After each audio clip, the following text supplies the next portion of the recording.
सभी लोगों को नमस्कार। इस वीडियो में हम क्या करने जा रहे हैं, इस वीडियो में जो हम लोग फंक्शंस ऑफ कॉन्स्टिट्यूशन है उसको अंडरस्टैंड करेंगे। तो चलिए अंडरस्टैंड करते हैं कि सेकंड फंक्शन ऑफ कॉन्स्टिट्यूशन क्या है। Specification of decision making powers. ठीक है, तो सेकंड फंक्शन है specification of decision making powers कि सोसाइटी में जो पावर है, डिसीजन मेकिंग की जो पावर है वो कैसे मिलेगी, किसको मिलेगी, ये यहाँ पर कॉन्स्टिट्यूशन बताता है। तो चलिए अंडरस्टैंड करते हैं दिया क्या हुआ है। Constitution is a body of fundamental principles according to which a state is constituted और गवर्नड। तो कॉन्स्टिट्यूशन क्या है? कॉन्स्टिट्यूशन एक बॉडी है जिसमें फंडामेंटल प्रिंसिपल्स का मतलब क्या है? फंडामेंटल का मतलब होता है बेसिक। बेसिक प्रिंसिपल्स का मतलब क्या है? Basic rules. ठीक है, तो जो फर्स्ट फंक्शन था उसमें हमने अंडरस्टैंड करा बेसिक रूल्स के बारे में। तो कॉन्स्टिट्यूशन में वो बेसिक रूल्स लिखे हुए रहते हैं जिसके अकॉर्डिंगली एक कंट्री या एक स्टेट को बनाया जाता है, कॉन्स्टिट्यूट किया जाता है और साथ ही साथ में उस कंट्री को गवर्न किया जाता है। ठीक है, तो ये हमारी अंडरस्टैंडिंग है कॉन्स्टिट्यूशन के बारे में कि कॉन्स्टिट्यूशन क्या होता है। आप इसको अंडरलाइन कर सकते हो अपनी बुक में, और ये इंपॉर्टेंट भी है क्योंकि आप लिख सकते हो जब भी आपको सपोज कॉन्स्टिट्यूशन को डिफाइन करना है तो आप ये चीज़ इस्तेमाल कर सकते हैं। बट अब यहाँ पर कुछ क्वेश्चन दिया हुआ है, उसको देखते हैं। What should these fundamental rules be? हमने ये बता तो दिया कि कॉन्स्टिट्यूशन हमें बेसिक रूल्स देता है जिसके अकॉर्डिंगली हम अपनी कंट्री को गवर्न करते हैं। लेकिन ये बेसिक रूल्स कौन से होंगे, कौन इन रूल्स को बनाएगा? ठीक है, तो इसके बारे में भी क्वेश्चन है जो हमें अंडरस्टैंड करना होगा।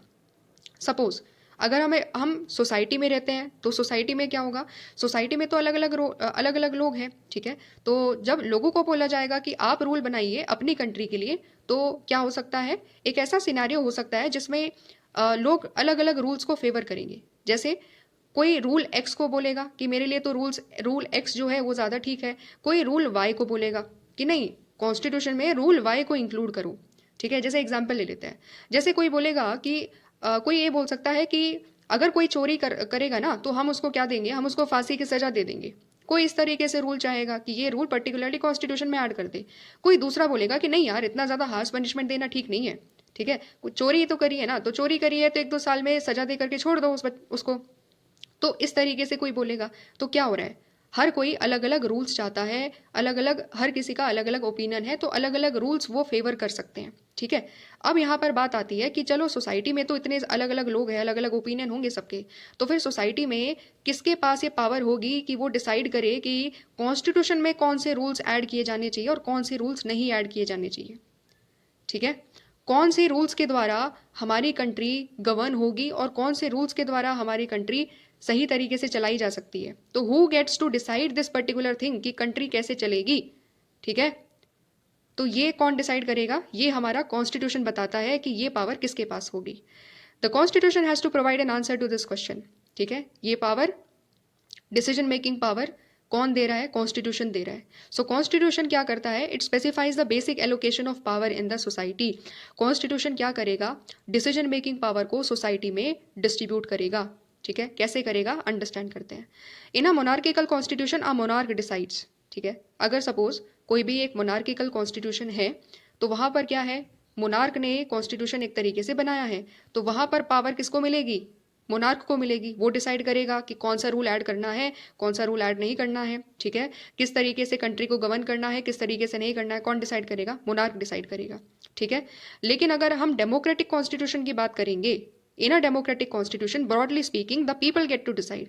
तो डेमोक्रेटिक कॉन्स्टिट्यूशन में पावर किसके हाथ में होती है? मोनार्क के हाथ में नहीं होती। डेमोक्रेसी है, लोकतंत्र है, तो पावर लोगों के हाथों में होती है। तो जब हम कह रहे हैं कि पावर लोगों के हाथ में होती है, तो अल्टीमेटली लोगों को डिसाइड करना है कि वो किस तरीके से अपनी कंट्री को चलाना चाहते हैं। ठीक है, सो नाउ यहाँ पर क्या है? But even if you answer that the people should decide, it will not answer the question how should the people decide. ठीक है, इवन इफ आप ये बोल दो कि चलो ठीक है, पावर जो है लोगों के हाथ में है तो लोगों को डिसाइड करना चाहिए, लेकिन फिर भी एक क्वेश्चन रहता है कि लोग डिसाइड कैसे करेंगे? ठीक है, कैसे डिसाइड करेंगे कि ये लॉ ठीक है, ये लॉ ठीक नहीं है? कौन सा कानून हमें लेकर आना चाहिए, कौन सा कानून लेकर नहीं आना चाहिए? क्योंकि हर किसी का तो अलग अलग ओपिनियन हो जाएगा। ऐसे तो कानून हम बना ही नहीं पाएंगे, क्योंकि सोसाइटी में अगर 100 करोड़ लोग रहते हैं तो उनके 100 करोड़ ओपिनियंस होंगे। तो 100 करोड़ ओपिनियन से तो हम नहीं चला पाएंगे ना कंट्री को। हमें तो कुछ बेसिक रूल्स चाहिए होंगे, है ना? तो क्वेश्चन हमारा तब भी वही रहता है। इस क्वेश्चन को हमारे कॉन्स्टिट्यूशन ने कैसे डील किया? हमारे कॉन्स्टिट्यूशन ने बोला कि देखो, इंडिया को चलाना है तो रूल्स के जरिए चलाना होगा, लॉ के जरिए चलाना होगा। Law making power Indian constitution ने क्या करी? लॉ मेकिंग पावर को इंडियन कॉन्स्टिट्यूशन ने इंडियन पार्लियामेंट को दे दिया। ठीक है। So in the Indian constitution for example it specifies that in most instances parliament gets to decide the laws and policies. ठीक है। तो पार्लियामेंट के पास ये पावर है, इंडिया में संसद के पास ये पावर है कि वो लॉज डिसाइड कर सकती है और पॉलिसीज डिसाइड कर सकती है। ठीक है। पार्लियामेंट में कौन जा रहा है? पार्लियामेंट में हमें पता है कि लोग चुनते हैं अपने लीडर्स को। ठीक है। तो वो चुने हुए नेता जो इलेक्टेड लीडर्स है वो जाकर के पार्लियामेंट में डिसाइड करते हैं कि अच्छा ठीक है, हमारी कंट्री के लिए ये लॉ ठीक है और इस तरीके से हमें ये पॉलिसी लेकर आनी चाहिए, इस लॉ को बनाना चाहिए। समझ में आ गया? तो पार्लियामेंट को ये पावर किसने दी? पार्लियामेंट को ये पावर दी हमारे कॉन्स्टिट्यूशन ने। ठीक है। ऐसा नहीं है कि पार्लियामेंट ने अपने आप ही पावर ले ली कि ठीक है हम लोग एक तरीके से जो संसद में बैठे रहते हैं वो अपने आप पावर ले रहे हैं अपने हाथों में ही खुद कि हम हमारे पास पावर है और हम लॉ बनाएंगे, जो हमें ठीक लगेगा हम वैसा करेंगे। ऐसा नहीं है। पार्लियामेंट के पास में भी पावर किसकी वजह से आई? कॉन्स्टिट्यूशन ने दिया। ठीक है। तो पार्लियामेंट कैसे गठित होती है, पार्लियामेंट में कौन कौन लोग आएंगे, पार्लियामेंट में किस तरीके से इलेक्शन होगा, ये सारी चीज़ें कहाँ हैं? ये सारी चीज़ें हमारे कॉन्स्टिट्यूशन में लिखी हुई है। तो पार्लियामेंट कैसे चल रही है? पार्लियामेंट चल रही है हमारे कॉन्स्टिट्यूशन में लिखे हुए आर्टिकल्स की वजह से। समझ में आ गया? तो इंडिया में कोई भी चीज़ अगर काम कर रही है ना, कोई भी गवर्नमेंट काम कर रही है, कुछ भी इंस्टीट्यूशन काम कर रहा है जो इंडिया को रूल करता है, इंडिया में लॉज पॉलिसीज बनाता है, वो सब कुछ कॉन्स्टिट्यूशन बता रहा है, सब कुछ कॉन्स्टिट्यूशन से ही आया है। समझ में आ गया? और हम अंडरस्टैंड करते हैं तो यहाँ पर क्या दिया हुआ है? It is an authority that constitutes the government in the first place. समझ में आ गया? तो यहाँ पर हमने क्या अंडरस्टैंड करा? यहाँ पर हमने अंडरस्टैंड करा कि कॉन्स्टिट्यूशन क्या करता है? कॉन्स्टिट्यूशन वो अथॉरिटी है, कॉन्स्टिट्यूशन वो अथॉरिटी है जो गवर्नमेंट को कॉन्स्टिट्यूट करती है, गवर्नमेंट को बनाती है कि ठीक है पार्लियामेंट होगी, ठीक है गवर्नमेंट होगी और ये लोग इस तरीके से पावर्स के साथ इस तरीके से कंट्री को चलाएंगे। तो ये सारी चीज़ें कौन बता रहा है? ये सारी चीज़ें कॉन्स्टिट्यूशन बता रही है। Okay. The second function of the constitution is to specify who has the power to make the decisions in a society. It decides how the government will be constituted. तो ये हमारा सेकंड फंक्शन हो गया। Second function क्या हो गया कि second function में हमारा जो कॉन्स्टिट्यूशन है वो ये बताता है, ये स्पेसिफाई करता है कि अगर भारत है तो भारत में किन लोगों के पास डिसीजन मेकिंग पावर है। ठीक है। तो ये स्पेसिफाई करता है और it decides how the government will be constituted. और इंडियन कॉन्स्टिट्यूशन हो या कोई भी कॉन्स्टिट्यूशन हो तो वो क्या बताता है? वो ये बताता है कि गवर्नमेंट कैसे बनाई जाएगी, गवर्नमेंट कैसे काम करेगी, ठीक है किस तरीके से काम करेगी, गवर्नमेंट के पास पावर्स क्या क्या होगी, ये सारी पावर्स कौन दे रहा है? पार्लियामेंट के पास पावर है, गवर्नमेंट के पास पावर है, एग्जीक्यूटिव्स के पास पावर है, जुडिशरी के पास पावर है। कहाँ से आ रही है? कॉन्स्टिट्यूशन दे रहा है। कॉन्स्टिट्यूशन उनको बना रहा है कि ठीक है कॉन्स्टिट्यूशन में लिखा हुआ है आर्टिकल 79 में कि इंडिया में पार्लियामेंट होगी, इंडिया में पार्लियामेंट होगी, पार्लियामेंट में 2 सदन होंगे। ठीक है। लोअर हाउस होगा, अपर हाउस होगा, वो लोग के पास पावर ये होंगी। इस तरीके से हमारा सारा का सारा चीज़ हमारे कॉन्स्टिट्यूशन में लिखा हुआ है। ठीक है। तो भारत कैसे चल रहा है? भारत चल रहा है इंडिया के जो कॉन्स्टिट्यूशन है, भारत का जो संविधान है उसके अकॉर्डिंगली इंडिया चल रहा है। ठीक है। तो ये हम लोगों ने सेकंड फंक्शन पढ़ लिया, इंपॉर्टेंट है, नोट डाउन कर लो। और अब हम लोग बढ़ते हैं थर्ड फंक्शन की तरफ। तो थर्ड फंक्शन क्या कहता है? Limitations on the powers of government. ठीक है। तो थर्ड फंक्शन क्या है कि हमारा जो कॉन्स्टिट्यूशन है, जो कॉन्स्टिट्यूशन है वो क्या करता है? वो गवर्नमेंट की पावर को लिमिट भी करता है। ठीक है। अच्छा, अब यहाँ पर क्वेश्चन उठ सकता है, अभी तो हमने सेकंड फंक्शन ये पढ़ा कि कॉन्स्टिट्यूशन क्या कर रहा है, कॉन्स्टिट्यूशन गवर्नमेंट को पावर दे रहा है डिसीजन मेकिंग करने की। अब आप यहाँ पर बोल रहे हो कि कॉन्स्टिट्यूशन क्या कर रहा है, गवर्नमेंट की पावर को लिमिट भी कर रहा है। तो दोनों चीज़ें कैसे हो सकती है ना? दोनों चीज़ें हैं और दोनों चीज़ें कैसे है उसी चीज़ को हम अंडरस्टैंड करेंगे। अगर सपोज हमने बता दिया गवर्नमेंट बनाई जा रही है और गवर्नमेंट को पावर दे रही है कॉन्स्टिट्यूशन, ठीक है, तो हमारे संविधान ने पावर दे दी गवर्नमेंट को। लेकिन ऐसा भी तो हो सकता है ना कि पावर मिलने के बाद गवर्नमेंट में बैठे हुए कुछ लोग उस पावर का गलत इस्तेमाल करें, गलत कानून बना दे, है ना? तो उस सिचुएशन में क्या होगा? उस सिचुएशन में ये भी तो हमें देखना होगा कि गवर्नमेंट की पावर लिमिटेड हो ताकि वो अपनी पावर को कभी भी मिसयूज ना करे। ठीक है। तो इसी चीज़ को हम यहाँ पर अंडरस्टैंड करेंगे। But then this authority pass the laws that you thought were patently unfair. कभी कभी अथॉरिटी ऐसे लॉ पास कर देगी क्योंकि गवर्नमेंट के पास तो पावर है, गवर्नमेंट ने पावर का इस्तेमाल करा और ऐसे लॉ बनाए जो बिल्कुल गलत है, अनफेयर है। जैसे कि क्या कर सकती है गवर्नमेंट? गवर्नमेंट आपको आपके रिलीजन से प्रैक्टिस करने से मना कर देगी। सपोज गवर्नमेंट ने कानून बनाया कि आप आज से आप अपने धर्म को प्रैक्टिस नहीं कर सकते। तो क्या है? पावर है तुम्हारे पास लेकिन पावर का गलत इस्तेमाल कर रहे हो तुम लोग। गवर्नमेंट के पास पावर है लेकिन गवर्नमेंट पावर का गलत इस्तेमाल कर रही है। ठीक है। और क्या क्या कर सकती है गवर्नमेंट? कैसे मिसयूज कर सकती है? ये बोल सकती है कि कुछ प्रकार के कपड़े आप नहीं पहनोगे आज से, ठीक है। सर्टन कलर के जो क्लोथ्स है, अलग रंग के क्लोथ्स है या अलग टाइप्स के क्लोथ्स है, वो मना कर देगी गवर्नमेंट, ऐसा भी कर सकती है।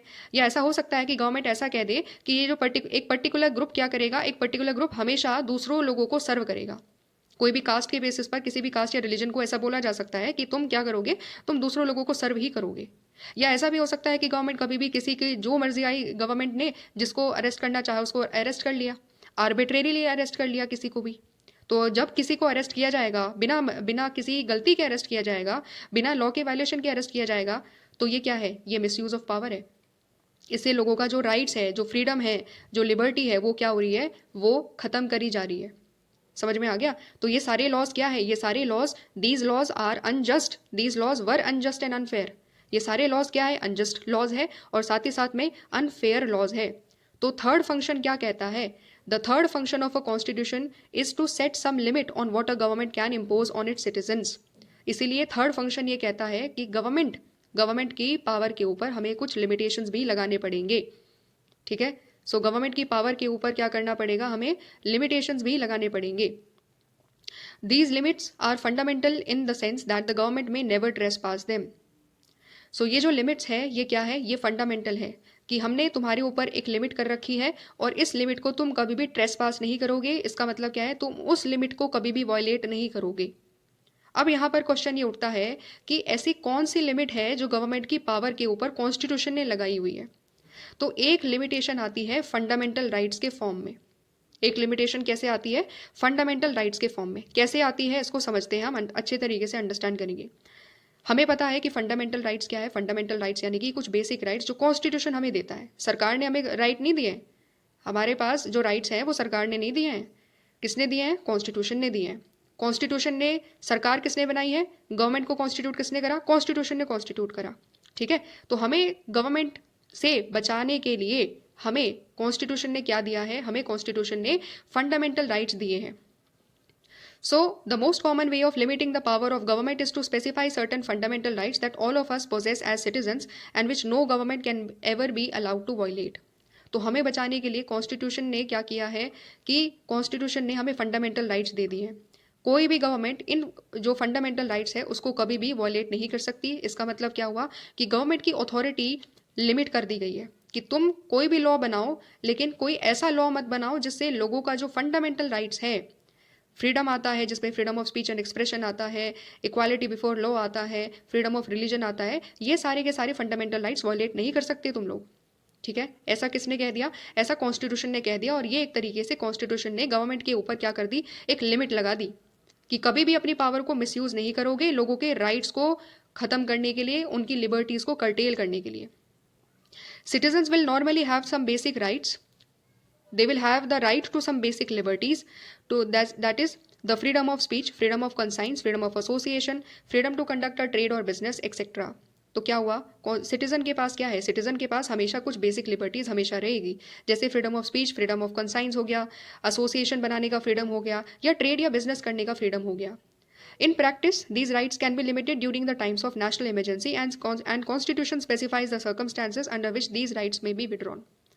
अभी तक हमने क्या बोला, अभी तक हमने बोला कि गवर्नमेंट की पावर के ऊपर लिमिट लगा दी गई है और लोगों को क्या दिए गए हैं, फंडामेंटल राइट्स दिए गए हैं। ठीक है। अच्छा, लेकिन एक चीज़ हमें और समझनी है। जब हम ये कह रहे हैं कि कुछ बेसिक लिबर्टीज़ हमें मिले हैं, हमें फंडामेंटल राइट्स दिए गए हैं कॉन्स्टिट्यूशन के द्वारा, तो इन राइट्स के ऊपर भी कभी कभी गवर्नमेंट लिमिट या लिमिटेशन लगा सकती है। ठीक है। इन राइट्स को कभी कभी गवर्नमेंट लिमिट कर सकती है। जैसे कि जब नेशनल इमरजेंसी लगती है तो गवर्नमेंट क्या कर सकती है, 1975 में नेशनल इमरजेंसी लगी थी, तो उस टाइम पीरियड में क्या हुआ था, गवर्नमेंट लिमिट कर रही थी। क्या लिमिट कर रही थी, तुम्हारा फ्रीडम ऑफ मूवमेंट लिमिट कर दिया गया था कि तुम इस तरीके से कहीं भी ऐसा नहीं है रैंडमली अपनी मनमर्जी के अनुसार किसी भी कंट्री के किसी भी कोने में घूम रहे होंगे, नहीं, फ्रीडम ऑफ मूवमेंट को कर्टेल कर दिया गया। ठीक है। और क्या कर सकती है, जब भी नेशनल इमरजेंसी लगाई जा सकती है तो गवर्नमेंट जो जो हमारे फंडामेंटल राइट्स हैं उनके ऊपर एक लिमिटेशन लगा देगी और बोलेगी कि अभी फिलहाल के लिए तुम किसी भी तरीके से फंडामेंटल राइट्स को एंजॉय नहीं कर सकते।